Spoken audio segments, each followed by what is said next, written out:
제2장 아담 가정을 중심한 복귀 섭리. 서론.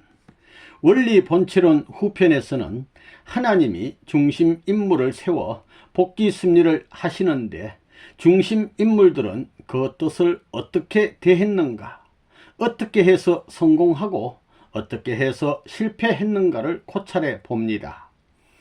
핵심은 중심 인물이 하나님의 말씀과 하나 되면 성공하고 말씀을 소홀히 하면 실패한다는 것입니다. 아담은 하나님의 창조 이상을 실현할 사람으로 지음받았지만 사탄과 하나가 되어 타락하고 말았습니다. 하나님의 말씀을 잃어버리고 타락한 인류의 초상이 된 것입니다. 하나님이 메시아를 보내서 타락 인간을 구원하시려는 복귀 섭리의 뜻은 아담의 타락 직후부터 세워졌습니다. 따라서 메시아를 위한 기대를 세우는 하나님의 섭리도 아담 가정에서부터 시작되었습니다. 아담 가정에서는 하나님의 창조와 타락과 복귀가 시작되었습니다. 아담 가정을 살펴보면 하나님의 창조 이상을 알 수 있고 타락이 무엇인지도 알 수 있습니다. 하나님께서 복귀 섭리를 아담 가정에서부터 시작하셨기 때문에 아담 가정에는 복귀 섭리가 들어 있습니다. 복귀 섭리의 궁극적인 목적은 본연의 아담 가정을 찾는 것입니다. 이 땅에 메시아가 오시는 목적도 아담 가정을 찾아 세우는 것입니다.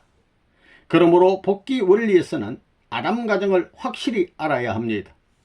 아담 가정을 알지 못하면 복귀의 길을 갈 수 없고 복귀 섭리는 그만큼 연장됩니다.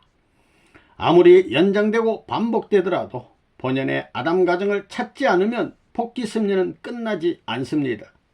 아담 가정을 알아야 하는 이유가 여기에 있습니다. 1. 메시아를 위한 기대. 아담 가정을 중심한 복귀 섭리가 성공하기 위해서는 메시아를 위한 기대가 세워져야 합니다. 타락 인간은 창조 본연의 인간으로 복귀해야 하는데 그러기 위해서는 메시아를 맞아야 하기 때문입니다. 메시아를 맞으려면 먼저 메시아를 위한 기대를 세워야 합니다. 메시아를 위한 기대가 없으면 타락 인간이 메시아를 죽이게 됩니다. 그래서 인간이 메시아를 맞기 위한 기대를 세워야 합니다. 메시아를 위한 기대가 세워지면 하나님이 메시아를 보냅니다. 아담 가정에서 메시아를 맞기 위해서 세워야 할 조건은 무엇인가? 이것을 알기 위해서는 원래 아담 해와가 세워야 할 조건이 무엇인가를 알아야 합니다. 당간복귀는 반대 경로에 의해 조건을 세우기 때문입니다. 아담 가정에서는 아담이 하나님 앞에 종적으로 믿음의 기대를 세워야 하고 횡적으로는 실체 기대를 세워야 합니다. 믿음의 기대는 아담 해와가 하나님의 말씀을 믿고 실천하여 믿음을 세움으로써 하나님의 자녀가 되는 것이고, 실체 기대는 아담 해와가 절대성 위에 하나님을 모신 실체가 되어서 천사장과 모든 피조물을 주관하는 주관주가 되는 것입니다. 1. 믿음의 기대. 아담 가정에서 믿음의 기대의 중심 인물은 바로 아담입니다. 그런데 아담 가정에서는 아담이 중심 인물이 되지 못하고 그 둘째 아들 아벨이 중심이 되어 하나님 앞에 제사를 드렸습니다. 하나님이 원래 아담에게 말씀을 주셨습니다. 아담은 하나님의 말씀을 믿고 실천해서 말씀의 실체가 되었어야 하는데 말씀을 불신해서 말씀의 실체가 되지 못했습니다. 그것이 아담이 중심 인물이 되지 못한 이유입니다. 만일 아담이 선악과를 따먹지 말라는 말씀을 절대로 믿고 지켰으면 아담은 절대성 위에서 하나님을 모시는 거룩한 성전이 되었을 것입니다. 그런데 말씀을 잃어버렸기 때문에 아담은 만물보다 못한 입장에 떨어졌습니다. 그래서 인간이 만물을 앞세워서 하나님 앞으로 나아가는 복귀의 길이 시작되었습니다. 말씀 대신 조건물을 세우는 것이 상징 헌재입니다. 아담 가정에서 조건물은 양입니다. 믿음을 세우는 기간은 소생기, 장성기, 완성기로 아담의 성장 기간입니다. 아담 일대에 완성해야 하는데 아담이 타락했기 때문에 일대에 완성하지 못하고 섭리가 연장되었습니다. 성장기간 안에는 12수, 4수, 21수, 40수의 수리적인 기간이 있습니다. 아담이 완성하면 40수의 수리적 실체가 됩니다. 그 말은 12수도 4수도 21수도 전부 승리한 실체가 된다는 뜻입니다. 1. 아담이 중심인물이 될 수 없는 이유. 아담 가정에서 아담이 중심인물이 될 수 없는 이유는 4가지입니다. 첫째, 아담은 타락한 장본인입니다. 그래서 하나님은 아담을 직접 대하는 중심인물로 세울 수가 없었습니다. 둘째, 하나님은 원리적 하나님이신데 아담은 타락하여 비원리적 존재가 되었습니다. 원리적 존재는 한 주인만을 상대합니다. 그런데 아담은 비원리적 존재가 되어 두 주인을 상대하게 되었습니다. 타락한 아담은 하나님도 상대하고 사탄도 상대하는 인간이 된 것입니다. 그래서 하나님은 아담을 중심인물로 세울 수가 없었습니다. 셋째, 아담은 타락으로 선악의 모체가 되었습니다. 하나님은 선의 본체이시기 때문에 선의 실체만 대할 수 있는데 타락으로 선악의 모체가 된 아담을 직접 대하실 수가 없었습니다. 넷째, 아담은 책임을 전가했기 때문에 중심인물이 될 수 없었습니다. 책임을 지는 자는 주인이 되지만 책임을 전가하면 종이 되는 것입니다. 에덴 동산에서 아담, 해와, 천사장, 루시엘 셋이 모두 타락했습니다. 그 세 존재 중에서 누군가 하나를 중심해서 복귀해야 합니다.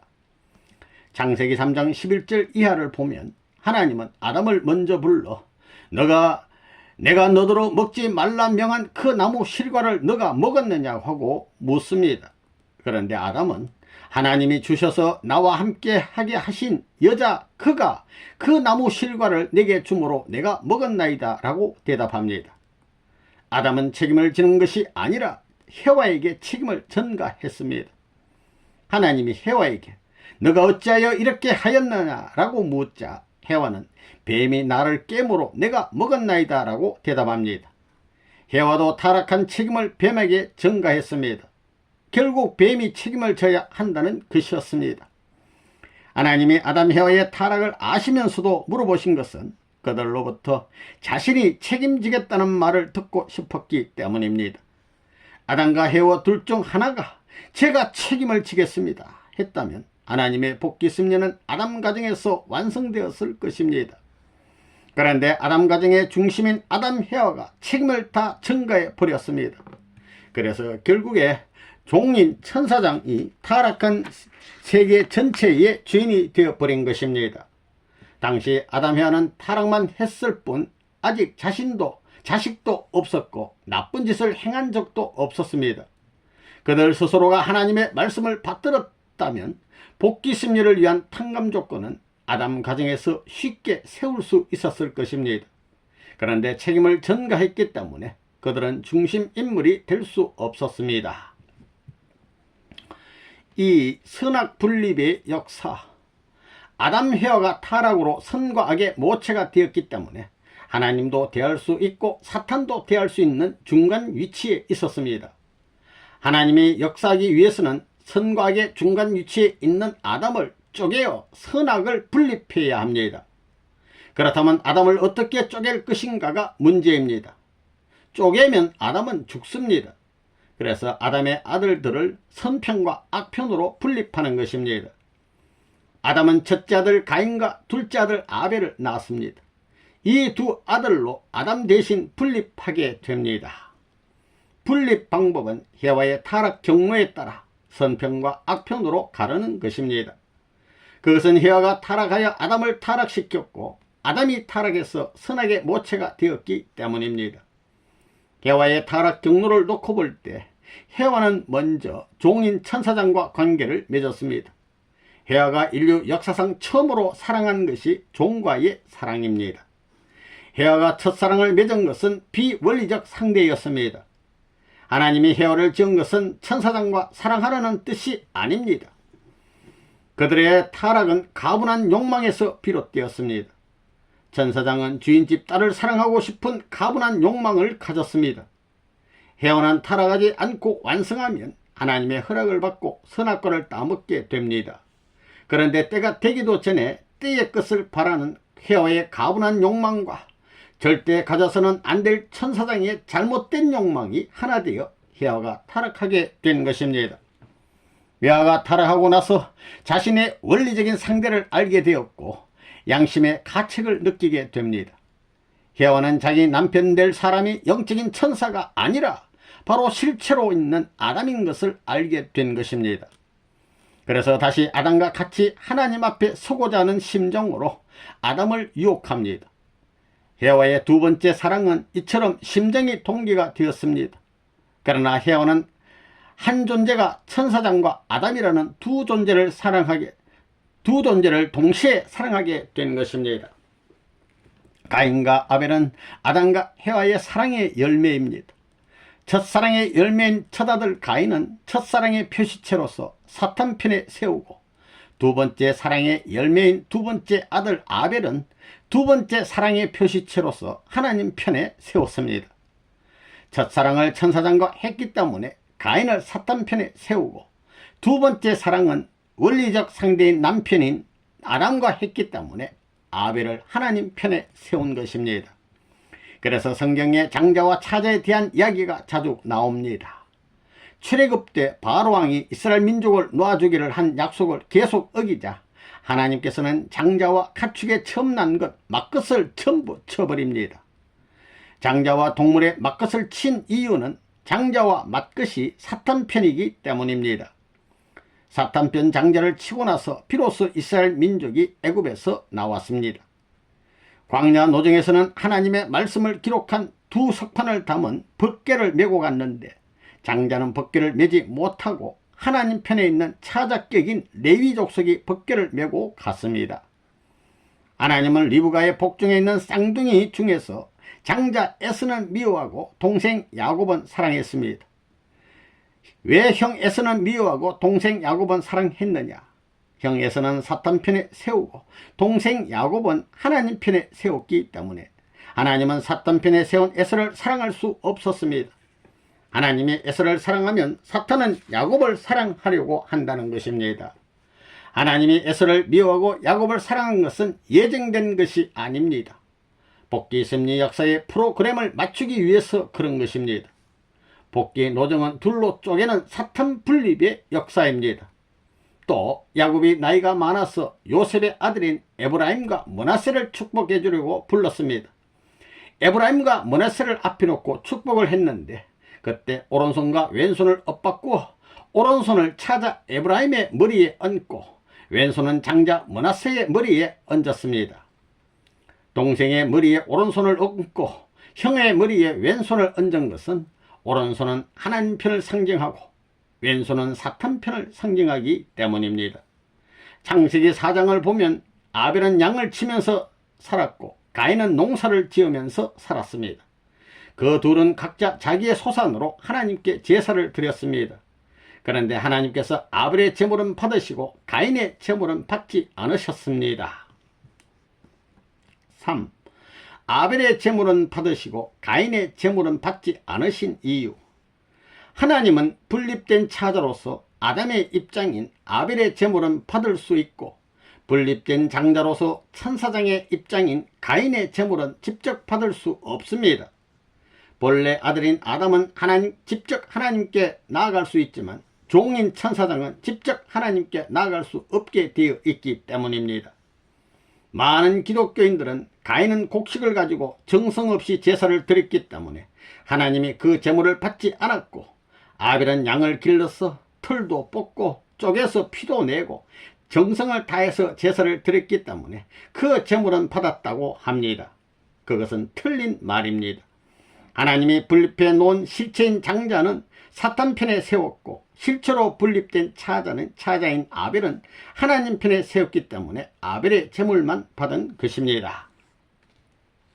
분립된 사탄 편에 선 장자 가인은 분립된 하나님의 편에 선 차자 아벨에게 애중굴통해야 합니다.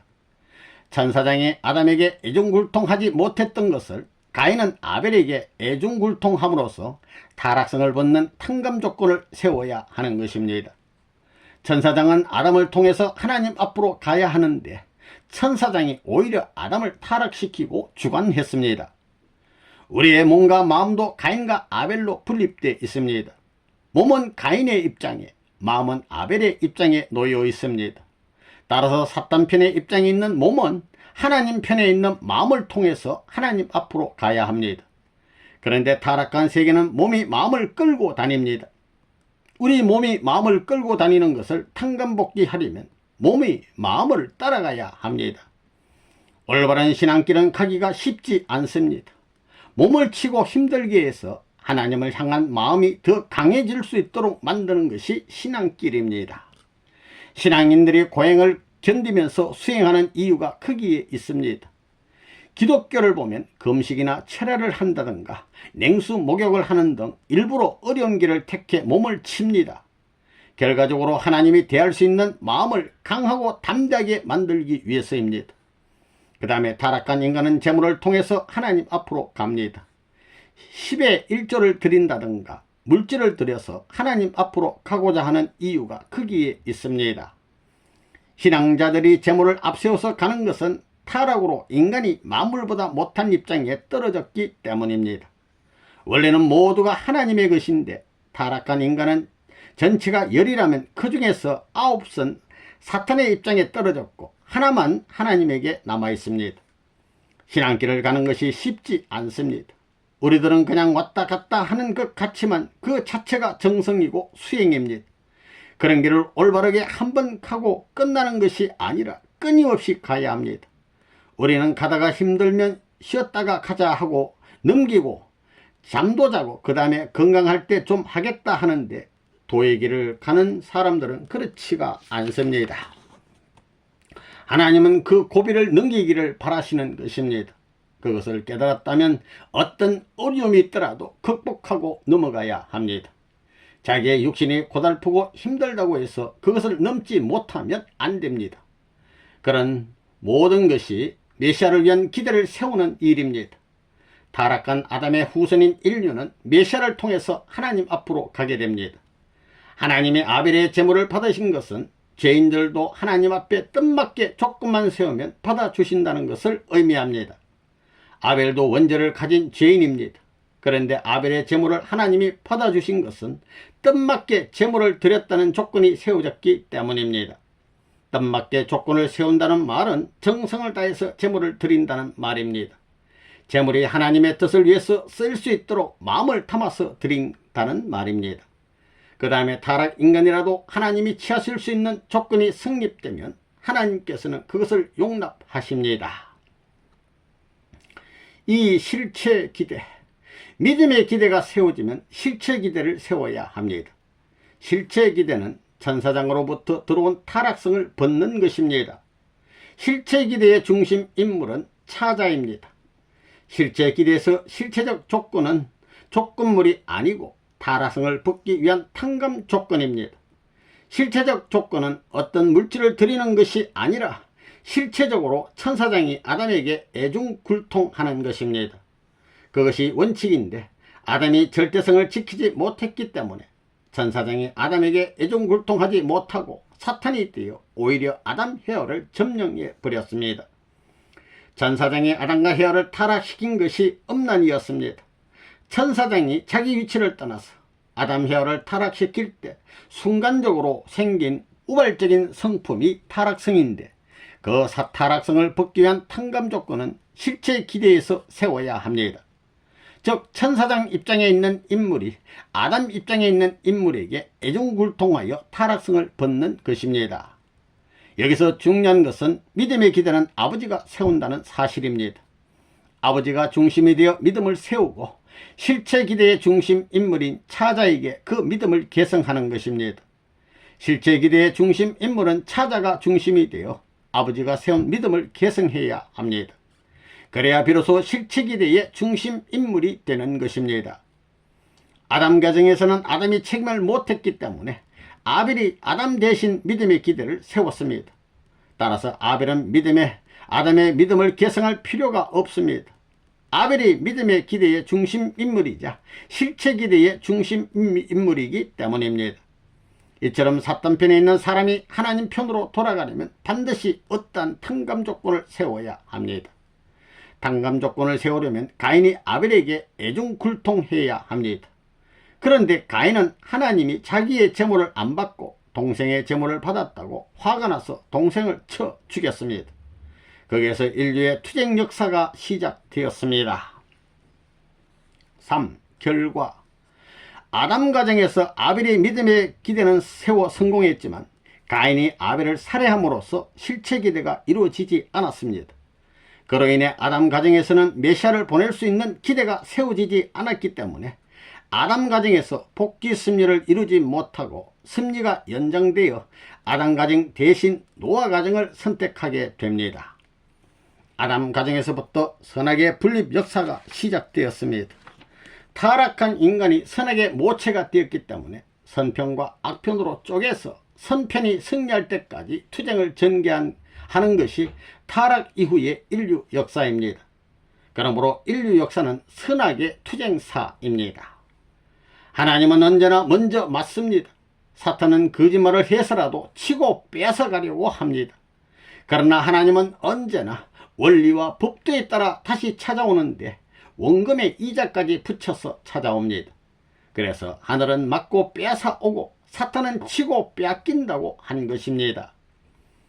악은 항상 선보다 먼저 출발합니다.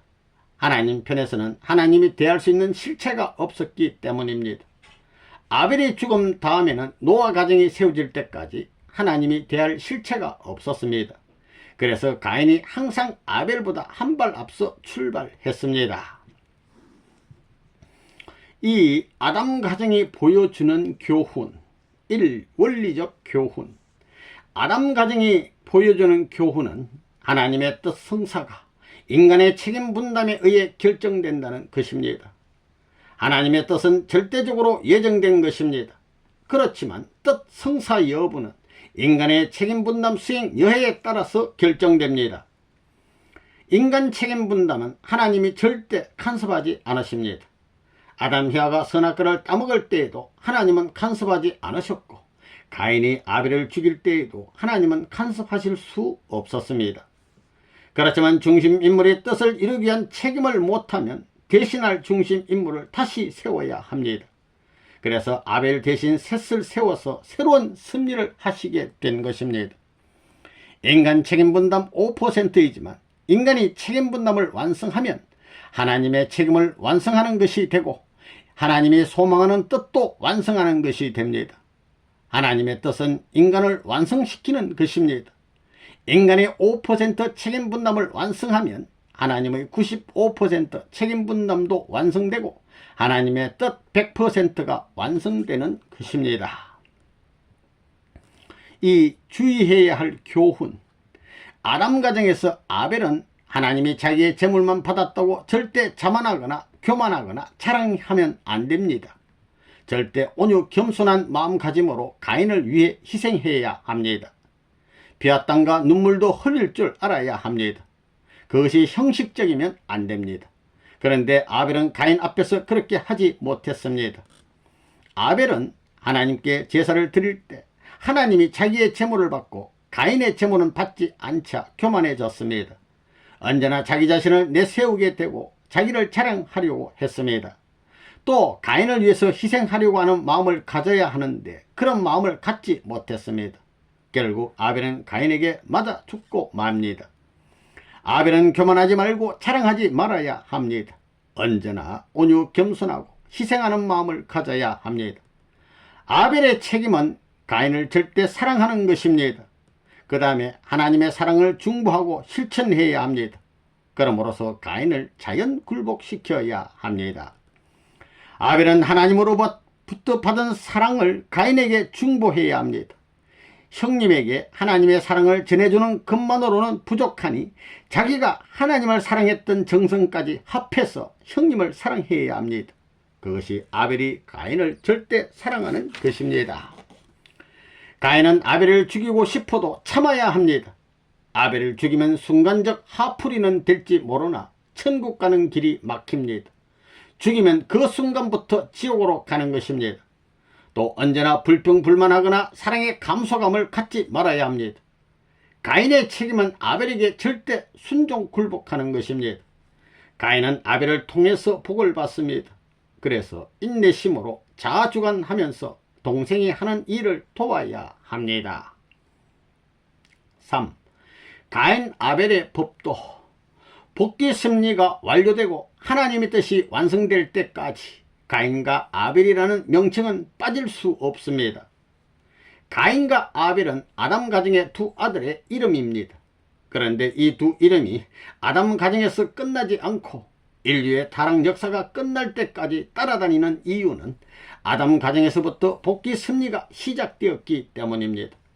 그래서 복귀 섭리가 완결될 때까지는 가인과 아벨의 이름이 꼭 따라다닙니다. 아벨은 하나님과 절대 하나 되어야 합니다. 하나님을 절대 사랑해야 한다는 것입니다. 절대 사랑이라는 말은 마음과 몸과 뜻과 성품과 생명을 다해서 하나님을 사랑한다는 뜻입니다. 그 사랑은 절대 유일불변 영원한 사랑입니다. 그래서 아벨은 하나님으로부터 받은 사랑에다 하나님을 사랑한 자기의 사랑을 합쳐서 가인을 사랑해야 합니다. 그것이 아벨이 해야 할 책임입니다. 가인의 천국 가는 통로는 아벨입니다. 아벨이 잘못하면 가인의 천국 가는 길도 막혀버립니다. 아무리 혼자 잘해도 소용이 없습니다. 아벨은 하나님만이 간섭할 수 있습니다. 아벨에게 누구도 이래라 저래라 할 수 없습니다. 가인은 절대적으로 아벨을 간섭해서는 안 됩니다. 똑같은 원죄를 가진 형제인데 가인은 사탄 편에 세우고 아벨은 하나님 편에 세운 것은 그들이 선악으로 분립된 장자와 차자이기 때문입니다. 아벨이 원죄가 없고 선해서 하나님 편에 세운 것이 아니라 분립된 차자로서 세운 것입니다. 아벨은 아담을 대신한 하나님의 아들 입장입니다. 그래서 하나님이 상대하는 것입니다. 아벨을 택하신 분도 하나님이요 아벨을 세워서 책임을 주신 분도 하나님입니다. 그렇기 때문에 하나님 이외에는 누구도 아벨을 대해서 이래라 저래라 할 수 없습니다. 그러니 아벨은 죽음의 길을 가면서도 가인에게 하나님의 심정과 참사랑을 가르쳐 주어야 합니다. 심정을 가르쳐서 위하는 생활을 할 수 있도록 해야 합니다. 원수까지 사랑하는 마음을 가질 수 있도록 가인에게 가르쳐 주는 것이 아벨의 책임입니다. 한편 가인은 아벨과 절대 하나 되어야 합니다. 아벨에 대해 사랑의 감소감이나 섭섭한 마음을 갖지 말아야 합니다. 가인은 아벨을 통해서 하나님 앞에 나아간다는 사실을 명심해야 합니다. 그것이 곧 천국으로 가는 길입니다. 가인은 아벨을 보고 하나님을 사랑하고 위하는 생활을 본받아야 합니다. 가인과 아벨을 따로 분리해서 설명한다면 나는 복귀 섭리 역사에서 가인도 되고 아벨도 됩니다. 참 부모님을 중심하고 상대에 따라서는 내가 가인이 될 수 있고 아벨도 될 수 있습니다. 그러므로 가인이 할 일과 아벨이 할 일을 언제나 생각해야 하는 것입니다. 그래서 우리는 가인과 아벨의 법도를 잘 알고 그것을 생활화해야 합니다. 4. 가인과 아벨의 생활 태도. 아벨은 가인의 심정을 최대한 헤아리고 배려해야 합니다. 하나님이 아벨을 세우신 것은 아벨이 좋아서가 아닙니다. 하나님의 창조 이상에는 장자에게 상속권이 있는데 아담 헤와의 타락으로 그 상속권을 잃어버렸기 때문에 차자를 세워서 장자를 복귀하는 것입니다. 아담 가정에서 타락한 아담과 헤와가 하나님의 말씀을 따라 자기들이 책임을 지겠다고 나섰다면 그들을 통한 복귀 섭리가 쉬웠을 것입니다. 아벨과 가인은 똑같이 타락한 후손으로 원죄를 가진 죄인입니다. 그런데 아벨과 가인을 다르게 대한 것은 가인을 사탄 편에 아벨을 하나님 편에 세워 선악으로 분립했기 때문입니다. 따라서 아벨은 가인의 심정을 최대한으로 헤아리고 배려해야 합니다. 아벨은 가인을 위해서 자기의 전체를 희생할 줄 알아야 합니다. 역사에 보면 악한 사람을 살리기 위해서 선한 사람이 희생의 길을 갔습니다. 그것이 성인들이 가는 길이었고 참 부모님도 그 길을 가신 것입니다. 우리도 그런 자리에 섰으면 우리를 죽이려고 반대하고 핍박하는 사람들을 위해서 희생의 길을 가야 합니다. 그들은 모르니까 가르쳐 줘야 하는 것입니다. 가인은 아벨을 통해서 천국에 갑니다. 가인은 먼저 사탄과의 상대적 관계를 끊고 하나님이 세우신 아벨의 말을 듣고 따라가야 합니다. 그러니까 가인은 아벨을 동생이라고 없인 여기거나 함부로 여기면 안 됩니다. 그것이 사탄의 근성입니다. 하나님을 믿고 가려면 먼저 사탄을 분립해야 합니다. 예를 들면 아벨과 가인의 관계는 나무 뿌리와 흙과 같습니다. 나무가 살려면 뿌리가 흙에 묻혀 있어야 합니다. 뿌리가 드러나면 그 나무는 죽습니다. 뿌리가 길게 뻗을수록 흙이 잘 덮여 있어야 합니다. 흙은 영양을 공급합니다. 흙이 깨끗하냐 더러우냐가 문제가 아닙니다. 나무를 살릴 수 있는 요소가 흙 속에 있으므로 더럽고 냄새가 나더라도 뿌리는 흙을 부둥켜 안고 있어야 합니다. 만일 뿌리가 자기는 깨끗하니까 냄새나는 흙이 싫다며 흙을 파헤쳐버리면 나무가 죽습니다. 아벨은 가인을 놓고 내가 지식도 있고 지도자니 내 말을 들어야 한다. 당신은 형편없지 않느냐. 당신 말 들을 수 없다라고 무시하면 안 된다는 것입니다. 비록 부족한 점이 있더라도 그 사람에게는 연륜 속에서 겪은 풍부한 경험이 있다는 것입니다. 그런 경험담을 귀담아 들을 수 있어야 합니다. 그리고 남의 말이라도 귀한 것이 있으면 받아들일 수 있는 마음을 지녀야 합니다. 나는 이렇게 모든 분야를 갖추고 있으니 당신이 아무리 좋은 얘기를 해도 내게는 필요 없다 하면 안 됩니다. 나는 그 길을 이미 통과했다 해서도 안 된다는 것입니다. 그 사람에게는 정말 어렵게 터득한 나름의 경험들이 있습니다. 그런 것들을 기쁘고 감사하게 받아 그를 칭찬해주고 존경하는 마음을 가져야 합니다. 그런 사람은 그런 경지에 이르기까지 정말로 어려운 길을 걸었다는 사실을 인정해야 합니다. 그런 마음을 가져야 하는 것이 진정한 지도자이고 신앙자입니다. 최종 결론은 모든 것이 순간에 결정되기 때문에 순간을 귀하게 여겨야 한다는 것입니다. 오늘 이 순간이 다른 데서 오는 것이 아니라 나로부터 시작됩니다. 우리에게는 오늘 이 순간이 중요합니다. 순간이 1초라면 모든 것은 1초에 결정됩니다. 그 순간의 결정이 선한 결실이 되기도 하고 악으로 가는 출발점이 되기도 합니다. 그렇기 때문에 한 점이 중요합니다. 하나님도 한 점에서 시작하셨습니다. 그 점은 까맣게 보이지만 그 점 속에는 빛이 있습니다. 그렇기 때문에 빛과 어둠은 따로 있는 것이 아닙니다. 빛이 끝나면 어둠도 없어지는 것입니다. 그래서 오늘날 세상에도 밤이 있고 낮이 있습니다. 언제나 그 순간을 귀하게 여겨야 합니다. 순간이 자신의 일생과 연관된 것이라고 한다면 순간이 잘못되면 자신의 일생이 비참하게 됩니다. 그 순간이 자기의 일생과 연결되어서 좋은 방향으로 출발하면 그 일생은 좋은 결실을 봅니다. 그것은 나로 끝나는 것이 아니라 하나님의 섭리와 연결되어 있습니다. 어떤 지도자가 하나님의 뜻을 대하는 중심에 있다면 그가 하나님의 섭리에 미치는 영향도 큽니다. 자기가 맡고 있는 교회면 교회, 지역이면 지역의 생명길을 열어줄 수도 있고 막을 수도 있습니다. 오늘 우리를 중심하고 벌어지는 일들이 순간에 결정된 것 같지만 그것은 오랜 준비를 거쳐 이루어진 일입니다. 아담과 헤어도 순간에 타락했지만 그런 자리에 가기까지는 많은 시간이 걸렸습니다. 또 가인이 아벨을 죽인 것도 단순히 제물을 받아주지 않는다고 화가 나서 바로 죽인 것이 아닙니다. 거기에는 오랜 시간 축적된 원한이 있습니다. 아벨도 오랜 시간을 두고 원인을 제공했다는 것입니다. 그래서 가인이 순간의 잘못으로 동생을 죽였습니다. 그런 일이 아담 가정에서만 벌어지는 것이 아닙니다. 개인의 생활과 하나님의 섭리가 순간과 연결되어 있다는 사실을 명심해야 합니다. 5. 죄의 고는. 오늘날 인류가 저지르는 죄는 수없이 많습니다. 절도죄, 살인죄, 음란죄, 그 외에도 크고 작은 죄들이 많습니다. 그런 죄가 바로 아담 가정에서부터 시작되었습니다. 먼저 아담은 하나님의 말씀을 어기는 불신죄를 지었습니다. 하나님께서 선악과를 따먹지 말라는 말씀을 불신하는 것이 불신죄입니다. 불신죄는 대역죄와 같습니다. 과거 전제군주 시절에는 왕의 명령이 바로 하늘의 법이었습니다. 일개 왕의 명령을 하늘의 명령으로 받습니다. 그래서 왕명을 어기면 살아남지 못했습니다.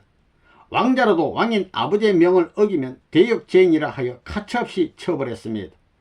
충신이 아무리 바른 말을 하더라도 왕명을 어기면 그 즉시 친족, 외족, 처족, 삼족을 멸할 때가 있었습니다.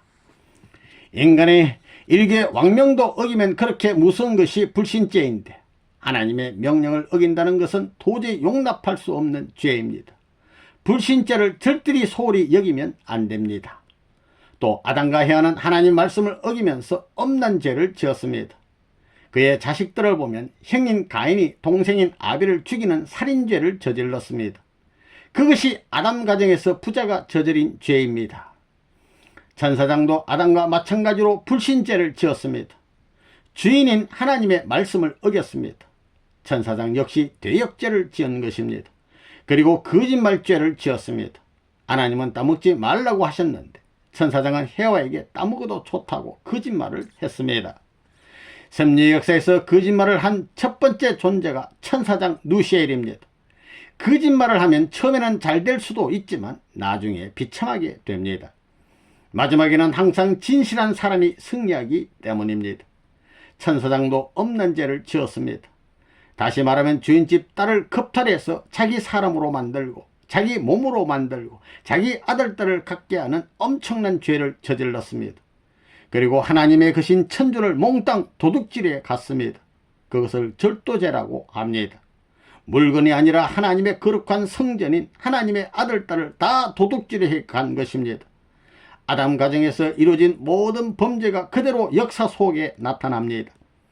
하나님이 모세에게 십계명을 주신 것은 죄를 방지하기 위해서입니다.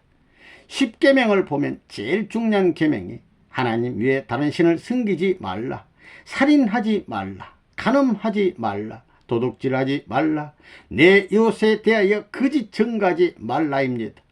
이 5가지가 아담 가정에서 저지른 잘못을 청산하기 위한 조건으로 주신 10가지 계명 중의 핵심입니다.